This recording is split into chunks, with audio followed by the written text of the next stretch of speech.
नमस्कार, मैं श्यामगिरी। आप टीएफडी इंडिया न्यूज 24 टीएफडी इंडिया न्यूज 24 में आप सभी दर्शकों का स्वागत है। नीतीश ने अमित शाह से मिलने से किया इनकार, उल्टे पांव लौटे अमित शाह।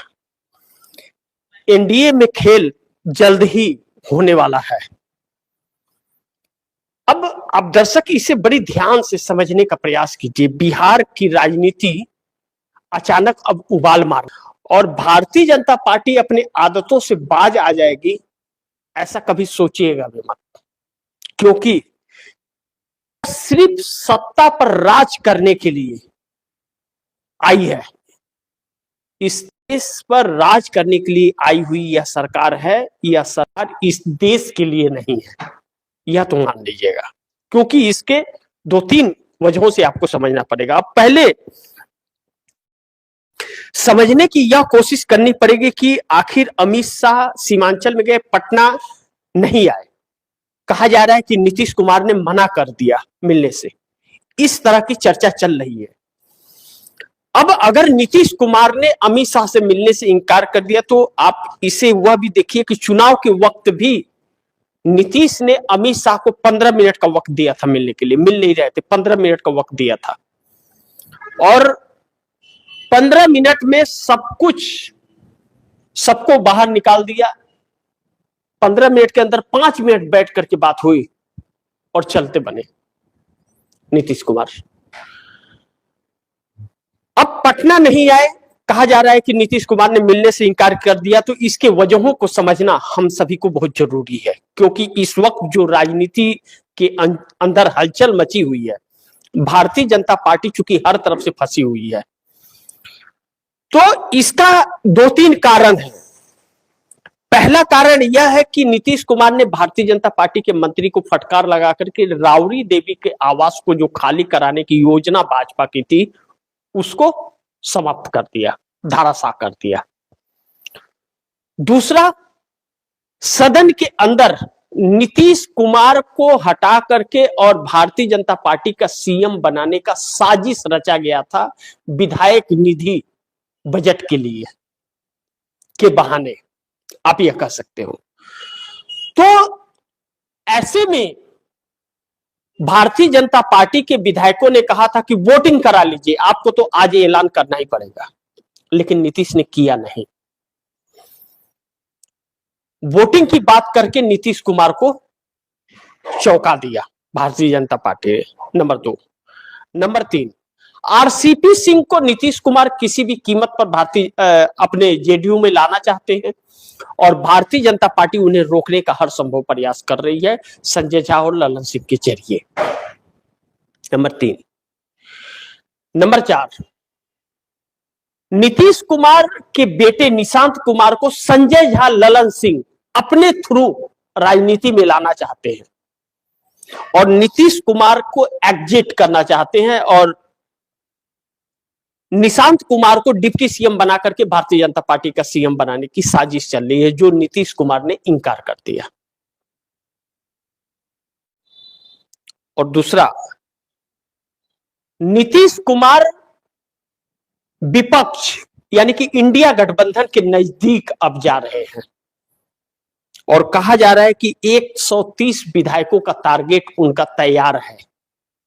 बस यह राज्यसभा का जो गणित है, चुनाव हो रहा है 16 तारीख को मार्च में, वह कंप्लीट होते ही नीतीश कुमार 9-2-11 हो जाएंगे एनडीए से।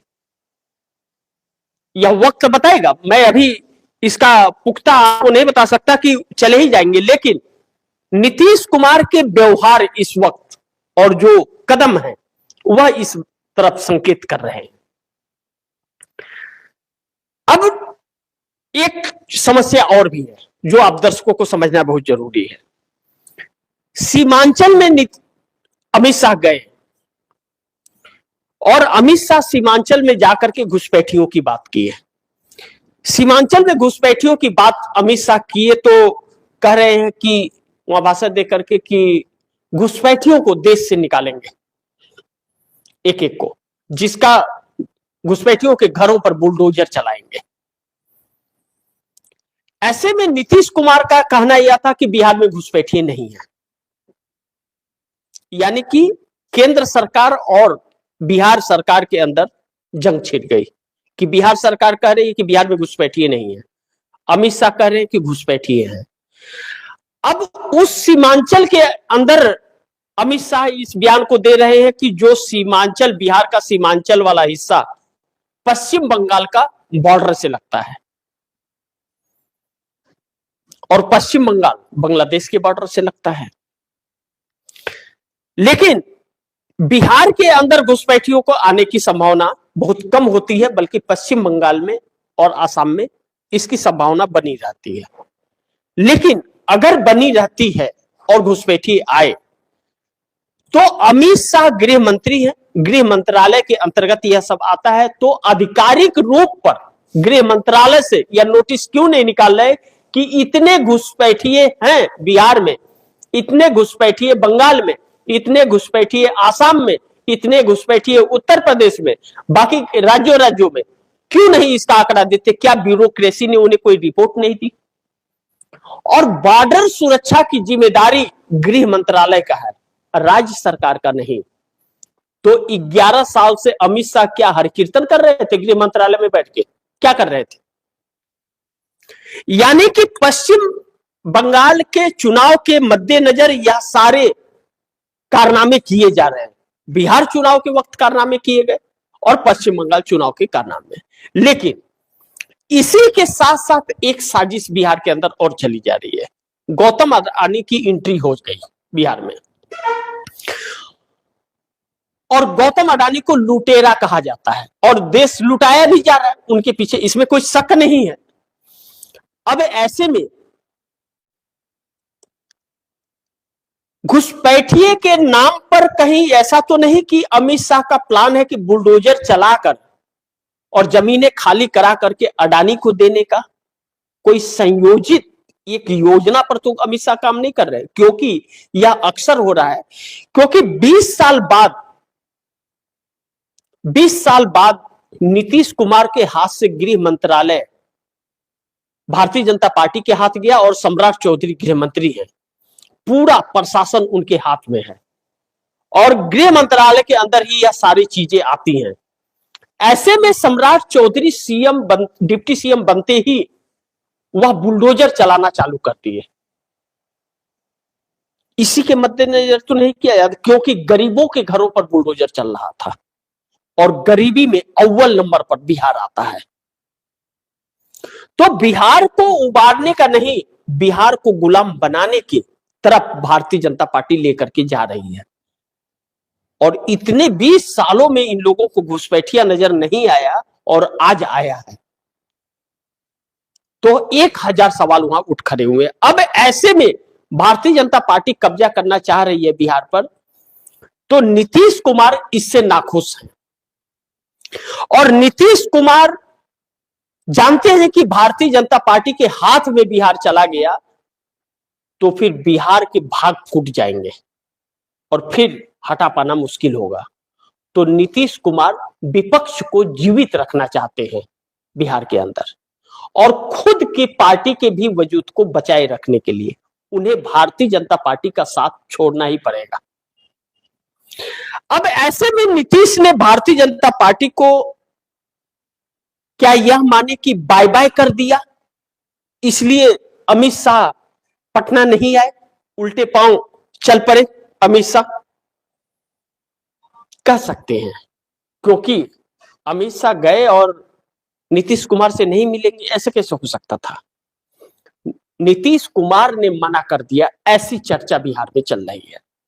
दूसरा जो और महत्वपूर्ण है, पप्पू यादव भी इस वक्त सुर्खियों में है और पप्पू यादव जो सुर्खियों में बने हुए हैं, पप्पू यादव पूर्णिया के निर्दलीय सांसद है और पप्पू यादव पूर्णिया से सुपौल गांव चल दिए। सुपौल गांव के अंदर एक दलित बेटी की शादी थी,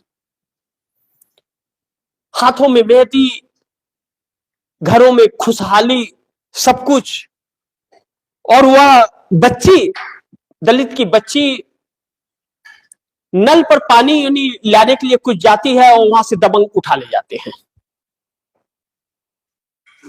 और उसका शरीर पेट से लटका मिलता है। किडनैपिंग का मामला और मकसद बलात्कार का, यह बात पप्पू यादव ने कही। पप्पू यादव सुपौल पहुंच करके परिवार से मिल करके दुखी हो जाते हैं, आंखें नम हो जाती है। लेकिन पप्पू यादव वहां से एसपी से बात करते हैं और इस कांड में थाना इंचार्ज भी मिला हुआ है, ऐसी बात कही जा रही है। तो पप्पू यादव उसके सस्पेंशन की बात करते हैं। एसपी आश्वासन देते हैं कार्रवाई की और परिवार पप्पू यादव के साथ इंसाफ की गुहार लगा रहा है। यह सब कुछ तब हो रहा है जब भारतीय जनता पार्टी के हाथ में प्रशासन है और 20 सालों में जो इतिहास अभी तक रहा बिहार का, दबंगई बढ़ी है, घटनाएं बढ़ती जा रही हैं, महिलाओं का शोषण बढ़ता जा रहा है, बिहार गरीब से और गरीब होता जा रहा है। लेकिन जमीनें अडानी को देने के लिए अलग अलग हथकंडे अपनाए जा रहे हैं। ऐसे में जो शासन और कुशासन की बात होती है, सुशासन बाबू और कुशासन की, 20-21 साल पहले के लालू प्रसाद यादव के कार्यकाल को कुशासन कहा जाता है और नीतीश कुमार को सुशासन। 2005 में मुख्यमंत्री बने और तब से भारतीय जनता पार्टी के साथ ही सरकार बिहार में चल रही है। 21 साल बाद भी अगर यह हाल है और उस वक्त कुशासन राज कहा जाता था, तो आज क्या है? आज सुशासन कैसे हो गया? क्या 21 सालों में बिहार में बेरोजगारी खत्म हो गई? प्रवासी मजदूरों का जाना समाप्त हो गया? क्या यह सच नहीं कि आज भी सुबह का खाना खा करके बिहार के अंदर शाम के खाने के लिए तरसते हैं? तो फिर बिहार कहां आगे बढ़ा? कहां है विकास की गंगा? एनडीए गठबंधन के लोग बताएं कि कौन सी गंगा बहाई कि बेटियों को उठा ले गए? अब पप्पू यादव गुहार लगा रहे हैं, प्रशासन सुनेगी नहीं सुनेगी, यह तो भाजपा की मनमौजी है, क्योंकि दबंग जो हैं वह भाजपा के ही लोग हैं, सत्तारूढ़ दल के ही लोग हैं, जिनके सह पर यह सब कुछ होता है और खुलेआम होता है। इनके हौस का शिकार गरीब बनता जा रहा है। लेकिन बेशर्मी, कुकर्मी इतना है कि इन्हें शर्म नहीं आती और गिरवान में झांक कर नहीं देखते कि इनके घर में भी बहन बेटियां हैं। आखिर कब तक यह देश ऐसे चलेगा? इस वक्त मोदी की सरकार मुश्किलों में घिरी हुई है। नीतीश और नायडू के ऊपर हजारों सवाल उठ खड़े हुए हैं कि एक ऐसी कंप्रोमाइज सरकार को, जो देश को गुलाम बनाने की राह पर लेकर के जा रही है, और जिस ट्रेड डील को लेकर के सरकार पर सवाल खड़े हो रहे हैं, यह जिस दिन स्टार्ट हो गया डंपिंग अमेरिका के सामान, अंग्रेजों के टाइम वाले हालात फिर आएंगे, जिसमें बिहार सबसे निचले स्तर पर गुलाम होगा। फिर बिहार का भाग फूट या बिहार का भाग फोड़ दिया गया। चुनाव में तो बड़ी बड़ी बातें, 10,000 दिए वर्ल्ड बैंक से कर्ज लेकर के, चुकाएगा कौन? मोदी अपने घर से लाएंगे या नीतीश अपने घर से लाएंगे? और कर्मचारियों को तनख्वाह देने के लिए पैसे नहीं है सरकार के पास, पेंशन के लिए पैसे नहीं है, लेकिन फिर भी बिहार विकास कर रहा है और बेटियों को उठाकर हवस का शिकार बना रहा है। तो अब नीतीश कुमार की शायद आंखें खुली है और नीतीश कुमार निकल पड़े हैं बीजेपी को एक तरह से अमित शाह से मिलने से इंकार करके नीतीश कुमार ने बीजेपी को बाय बाय कर दिया है। इसीलिए उल्टे पांव अमित शाह निकल पड़े। देखते हैं यह टकराव किस हद तक जाता है और बिहार को कब इंसाफ मिलता है। लेकिन बिहार को लूटने का अच्छा रास्ता भाजपा ने तलाश लिया है। बिहार के ही लोग बिहार को लुटवा रहे हैं।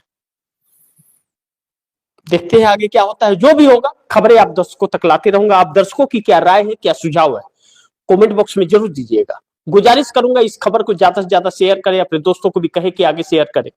और आपने अगर टीएफडी इंडिया न्यूज 24 को सब्सक्राइब नहीं किया, सब्सक्राइब कर लीजिए। अपने दोस्तों को भी कहिएगा टीएफडी इंडिया न्यूज 24 को सब्सक्राइब करें। मिलते हैं अगली खबर के साथ, तब तक के लिए नमस्कार।